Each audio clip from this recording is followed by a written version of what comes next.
ချက်တည်ရွေးရောက်တဲ့လူက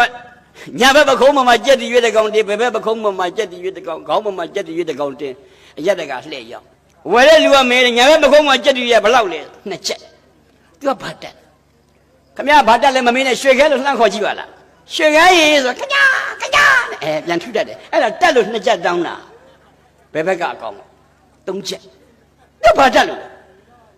ခေါ်ကြတော့မလို့ခမရဘာကောင်လဲလို့ခေါ်သူကပြန်မေးတာခမရဘာသူတော့ခမရဘာသူကပြန်မေးတာအဲ့ဒါတက်လို့သုံးချက်တောင်းတာခေါင်းကောင်ဘယ်လောက်လဲငါးချက်သူကဘာတက်လဲဘာမှမတက်ဘူးတဲ့ဒီနှစ်ကောင်ကသူ့ကိုနေတိုင်းဆရာကြီးလို့ခေါ်လို့ငါးချက်တောင်းတာအကုန်ကောင်းတယ်စင်လည်းကောင်းတယ်ပြိသက်လည်းကောင်းတယ်ပိုင်လည်းကောင်းတယ်မိုက်ကတော့မီးစက်မပြတ်ရင်ကောင်းမှာပေါ့ဖြစ်တတ်ပါတယ်နိုင်ငံတစ်ခုထူထောင်တဲ့နေရာမှာလဲအဲ့ဒီလိုပဲချုံရင်းချက်ကလေးတွေရှိကြတယ်အဲ့ဒီချုံရင်းချက်လေးတွေပြင်းနေပဲကျွန်တော်တို့အနာဂတ်ကြီးဆက်လာတာဒီလောက်ထိဖြစ်သွားရပြီအဲ့တော့အဓိကပြဿနာကအခုကြည့်လိုက်တဲ့ထဲမှာចောင်းသားတွေចောင်းသူတွေများအဲ့ဒါကအမတန်အလားအလာကောင်းတဲ့အနာဂတ်အတွက်လှပတဲ့ကြပြလေးတစ်ပုဒ်အဲ့ဒီမျိုးဆက်တွေလက်ထဲမှာမှအနာဂတ်နိုင်ငံတော်ရှိတယ်အဲ့ဒီမျိုးဆက်တွေကောင်းမှကျွန်တော်တို့နိုင်ငံကောင်းမှာအဲ့တော့အဲ့ဒီလူငယ်ចောင်းသူចောင်းသားလေးတွေရဲ့နှလုံးသားထဲမှာတခုပဲရှိမှထဲမှာမှတ်ထားရမှာဝမ်းနေရင်မငိုနဲ့ရိုင်းနေရင်ပြန်တက်မှကိုယ်မကောင်းတာပြောရင်ဥပ္ပခါပြုတ်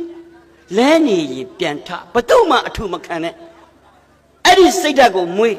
ဘယ်နေရာမှာဆိုအလဟတမနေနဲ့အချိန်ကိုမဖြုံးနဲ့8 နာရီ3ပိုင်းပိုင်း24 နာရီ8 နာရီ3ပိုင်းပိုင်းစာကြည့်ရင်ရှိတယ်လူတွေကအလုံးလုံးချိန်ရှိတယ်နားရီချိန်ရှိတယ်အဲ့ဒီမှာစာလေးတစ်ပုဒ်ကြပြလေးတစ်ပုဒ်ဖြစ်ဖြစ်စောင်းမလေးတစ်ပုဒ်ဖြစ်ဖြစ်ဖတ်ရင်မိမိဘဝအတွက်အကျိုးရှိတယ်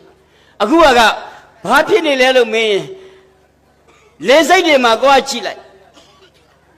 ခေါင်းရည်ငုံပြီးဖုံးပွတ်နေပြီဆိုရင်အဲ့ဒါမြန်မာကျောင်းအိတ်တွေကစာအုပ်တို့ကိုထုတ်ဖတ်နေပြီဆိုရင်အဲ့ဒါဥရောပတိုက်သားကျောင်းအိတ်ကြီးကိုလူလိုသူလိုမအိပ်ဘူးဆိုရင်တော့အဲ့ဒါအမေရိကန်ပဲ